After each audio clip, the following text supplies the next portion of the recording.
Les spectacles.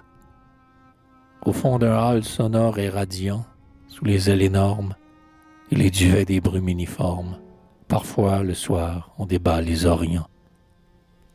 Les tréteaux clairs luisent comme des armes. De gros soleils en strass s'allument des coins.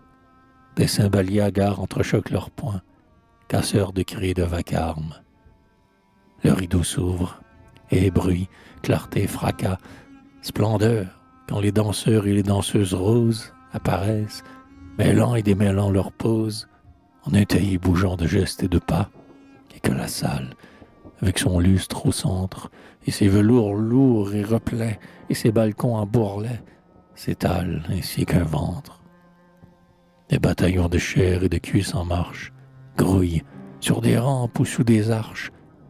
Jambes, hanches, gorge, maillots, jupes, dentelles, attelage de rut ou par couple blafard, des seins bridés mais bondissant s'attellent. Passent, crus de sueur ou bleus de phare. Des mains vaines s'ouvrent et se referment vite, sans but, sinon saisir l'invisible désir, en fuite. Une sauteuse, la jambe au clair, raidit l'obscénité dans l'air. Une autre encore, les yeux noyés et les flancs fous, se crispent, et c'est qu'une bête qu'on foule. Et la rampe l'éclair, hibou par en dessous, et toute la luxure de la foule se soulève vers elle et l'acclame, debout. Oh, le blasphème en or criard qui, là, se vocifère.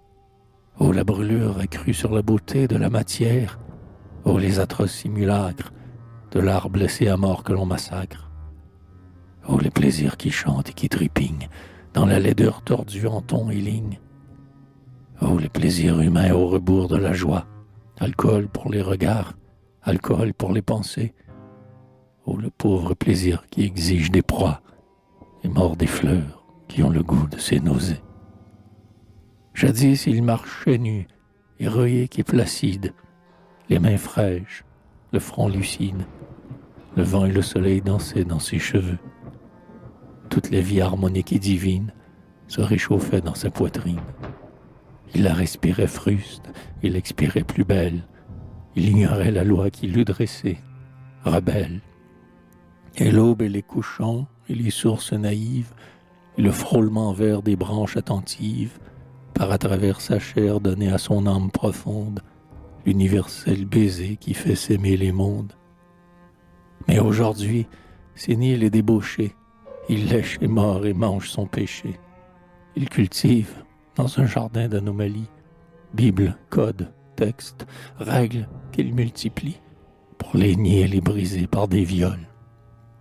Et ses amours sont l'or, et ses haines, les vols vers la beauté toujours plus claire et plus certaine qui s'ouvre en fleurs d'astre auprès des nuées lointaines. Et le voici au fond de palais monstrueux, dont les vitraux dardent aux cieux l'inquiétude, et le voici soudain qui se transforme en multitude. Avec 1000 regards contagieux, avec 1000 regards cherchant des milliers d'yeux, avec son âme éparse en 1000 âmes de braise, pour qu'elle arde plus fort de la flamme mauvaise, il s'enfle et se propage en des vices nouveaux. Sa conscience change et son cerveau.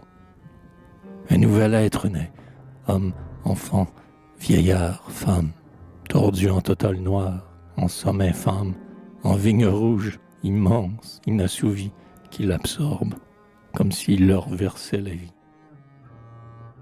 Or les hontes et les crimes des foules, passant sur la ville comme des houles, et s'engouffrant des loges de plâtre, de haut en bas, autour des halles et des théâtres.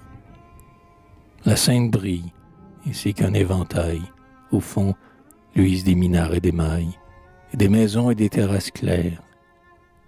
Sous les feux bleus des lampadaires, en rythme lent d'abord, mais violent soudain, se cueillant des baisers, se frôlant les seins, se rencontrent les bayadères.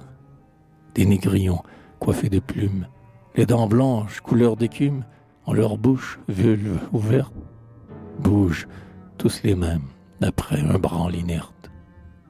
Un tambour bat, et son de corps sans tête, un fifre cru chatouille un refrain bête, et c'est ainsi, pour la suprême apothéose, un assoufou débordant sur les planches, Un détachement d'or, de gorge et de hanches, d'enlacements crispés, de terribles poses, et des torses offerts, et des robes fendues, et des grappes de vis entre des fleurs pendues. Et l'orchestre se meurt brusquement à l'aide, et monte et s'enfle et roule en aquilon. Des spasmes sourds sortent des violons. Des chiens lascifs semblent japper dans la tempête, des bassons forts et des gros cuivres. Mille désirs naissent, gonflés, pesants, goulus.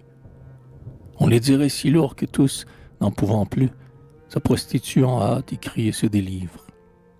Et minuit sonne et la foule s'écoule, le hall fermé parmi les trottoirs noirs, et sous les lanternes qui pendent, rouges dans la brume, ainsi que des viandes, ce sont les filles qui attendent.